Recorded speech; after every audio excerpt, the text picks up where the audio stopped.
Bonjour à tous, très heureux de vous retrouver sur le plateau de Météo à la carte. Bonjour Marine. Bonjour Laurent, bonjour à tous. Jeudi 30 novembre, le temps gris, la neige, basse altitude et même jusqu'en plaine, on l'évoquera dans le journal du temps.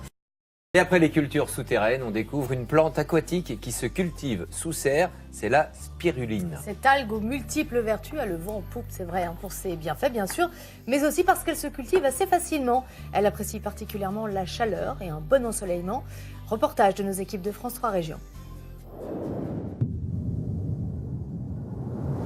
Sous ces serres, situées à Gignac-la-Nerte, dans les Bouches-du-Rhône, se trouvent 3 bassins de culture de spiruline.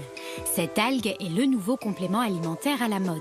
En France, elle n'est pas présente naturellement, mais peut être facilement cultivée, à condition d'avoir de la chaleur et un bon ensoleillement. Il faut une température dans l'eau aux alentours de 30 degrés. Donc nous, ici, on va avoir ces températures-là parce qu'on est sous serre. C'est pas chauffé, c'est chaleur naturelle. On va avoir ces températures-là de mars à novembre. Cultiver la spiruline au bord de la Méditerranée semble donc une évidence. Mais pour se lancer dans l'aventure, Jérôme Martin a lui choisi la côte atlantique. Cet ancien informaticien a longuement prospecté avant de s'installer. Et les conditions idéales, c'est à Rochefort qu'il les a trouvées. Ce qui m'a décidé, c'est le taux d'ensoleillement annuel.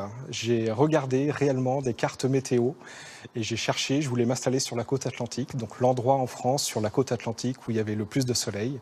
Et évidemment, c'est la région de La Rochelle qui est ressortie en tête. D'origine tropicale, cette algue est cultivée depuis des millénaires. Elle a de très nombreuses vertus, dont la première est d'être une importante source de protéines. C'est un élément qui est très riche. C'est l'aliment, le deuxième aliment le plus riche au monde, après le lait maternel. Il est plus facile de dire ce que ne contient pas la spiruline que ce qu'elle contient. Donc en fait, elle contient tout, sauf la vitamine C et les oméga 3. Une fois filtrée et séchée, la spiruline est transformée en palettes ou en comprimés. Alors que le marché du bien-être est en plein boom, la demande pour cette algue miracle est très forte. Retour au bord de la Méditerranée, où la spiruline est également transformée après avoir été récoltée et pressée pour enlever toute trace d'air et d'eau. Là, on a une spiruline qui est bien croustillante. Il suffit de la goûter, de voir si elle est bien croustillante. Et on sait qu'elle est sèche.